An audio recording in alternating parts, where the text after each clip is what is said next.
Peace, love, and blessings, fam. Johnny Sally here with day number 4 of Wisdom of the Ages by Wayne W. Dyer. If you've missed the first 3, you can check them out on YouTube or Facebook. Let's get to it. Patience. Do not be desirous of having things done quickly. Do not look at small advantages. Desire to have things done quickly prevents their being done thoroughly. Looking at small advantages prevents great affairs from being accomplished. Confucius. He was a Chinese teacher and philosopher whose philosophy strongly influenced Chinese life and culture for over 2,000 years. I have this quote from the ancient Chinese teacher and philosopher Confucius pasted above my typewriter as a gentle daily reminder not to do anything that will prevent great affairs from being accomplished. It seems to me that we have a great deal to learn from our nature about how we hinder our greatness. Yet, it is our nature that we often ignore in favor of what our mind tells us is the way things ought to be. Patience is a key ingredient in the process of the natural world and in our personal world. For instance, if I scrape my arm or break a bone, the healing process proceeds precisely at its own pace, independent of any opinion I may have about it. That is the natural world at work. My desire to have it fixed quickly is of absolutely no consequence. If I apply the impatience to my personal world, I will prevent it from healing thoroughly, as Confucius advised over 25 centuries ago. Shakespeare matched the wisdom of the ancient Chinese predecessor when he wrote, "How poor are they that have not patience? What wound did ever heal but by degree?" When I was a child, I remember planting some radish seeds in springtime.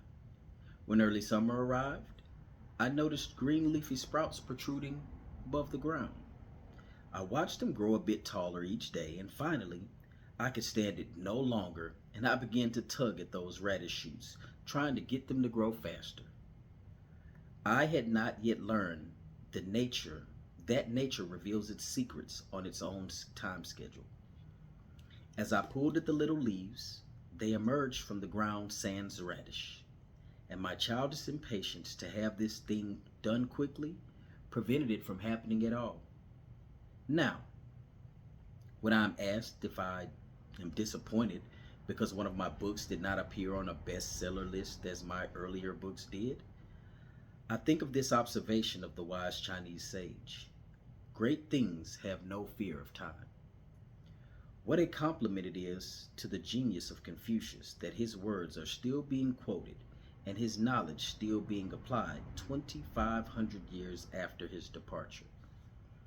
I too write for the souls who have not yet to materialize. And if that means sacrificing the small advantage of a position of prestige on a list somewhere today, my impatient ego may be puzzled, but I am content.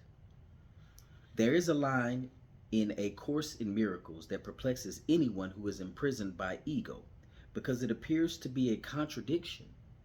The line reads, "Infinite patience produces immediate results." And it echoes the 2,500-year-old advice that you are reading about here. Infinite patience describes the condition of faith or absolute knowing. If you know with a complete absence of doubt that what you are doing is consistent with your own purpose and that you are involved in accomplishing a great affair, then you are at peace with yourself and in harmony with your own heroic mission. The sense of peace is your immediate result and is a state of enlightened bliss. Thus, infinite patience takes you to a level of faith where doing things quickly is of no interest.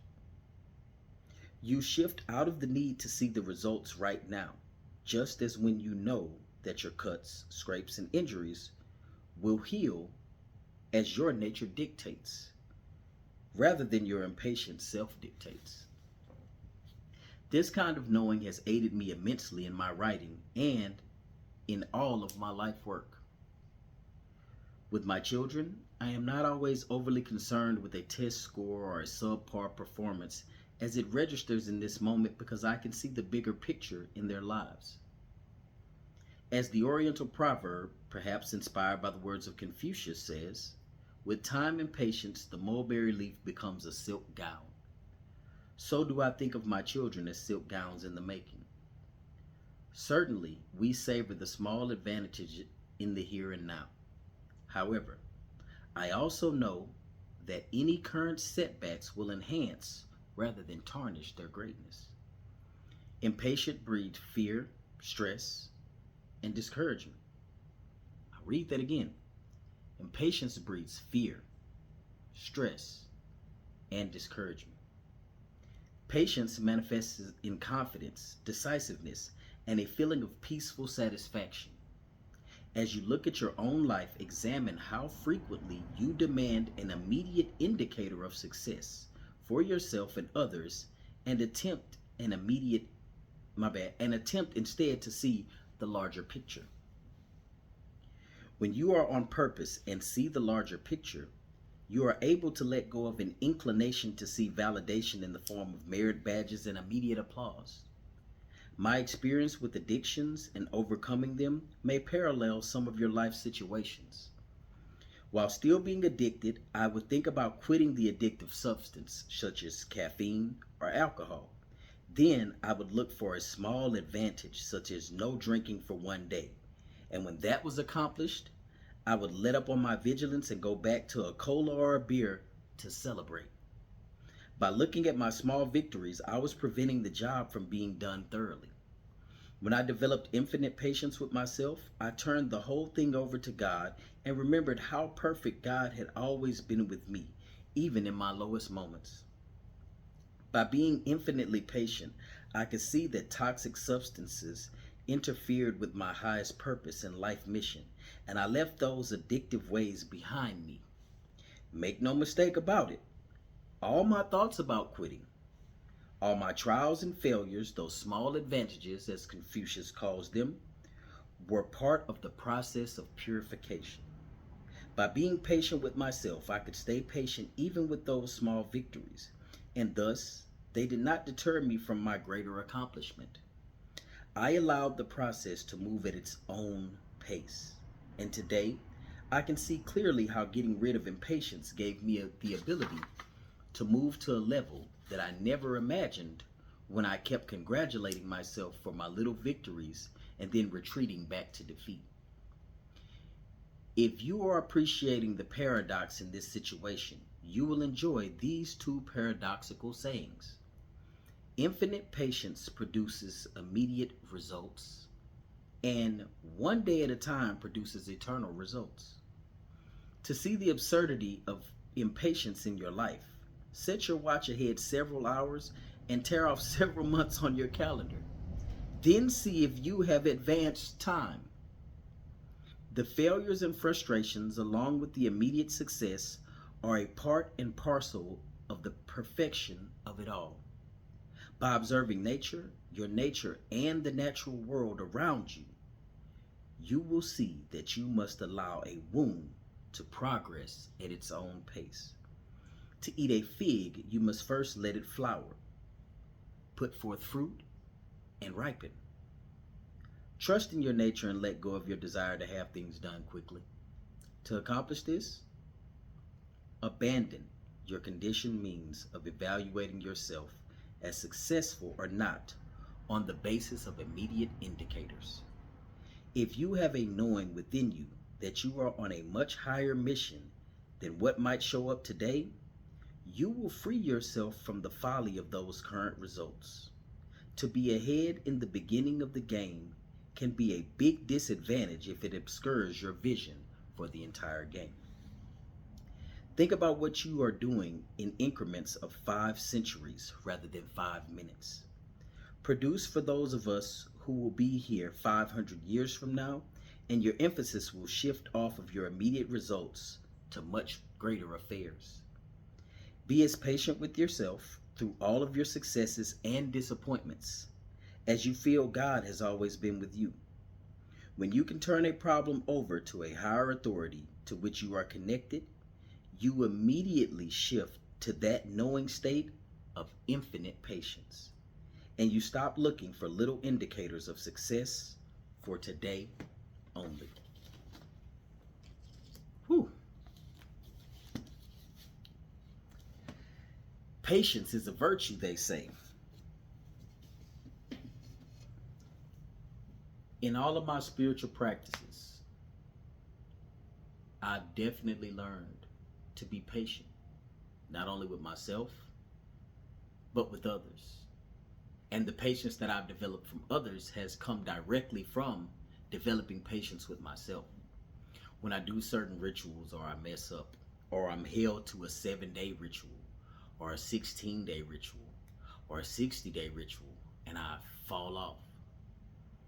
Opposed to getting down in the dumps, the only thing I have learned to do is get back up and start again. Even with this challenge that my brother Nadi presented, 60-day challenge of posting a 15-minute video a day on YouTube. It's not hard. I myself have committed to actually doing a video a day consecutively for 60 days.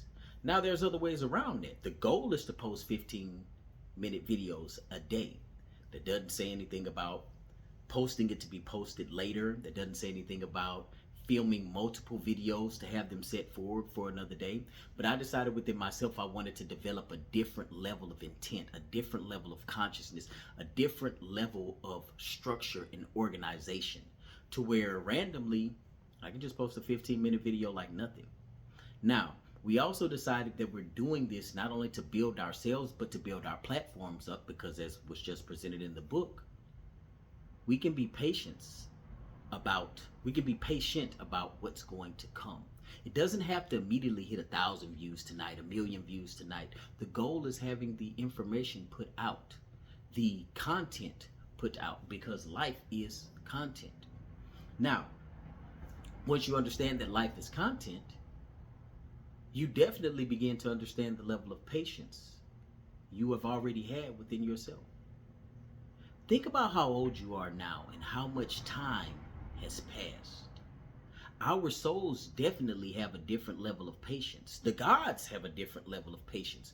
Our ancestors have a different level of patience when dealing with us and watching us repeat lessons over and over and over, time after time after time. Now, another paradox is the fact that we as earthly humans operate in a weird space sometimes. Sometimes we can be really patient with ourselves in other areas, but then beat ourselves up and be very impatient in other areas. When it comes to us failing to do something that we said we would do, like say for instance, a New Year's resolution, we won't even get started on it. But we'll have all the patience in the world to say, yeah, at some point I'm going to get to it. When the reality is, if you were going to get to it, you would get to it. Now, when it comes to wanting a level of success, we can be extremely impatient with ourselves off the rip because the funds aren't coming as fast as we would like to. We're not progressing as fast as we would like to. We're not saving as fast as we would like to. We're not able to purchase those things or invest in those things that we would like to. Then we begin to beat ourselves up, and some can even spiral down because that same level of patience we held in this regard isn't there in the next regard.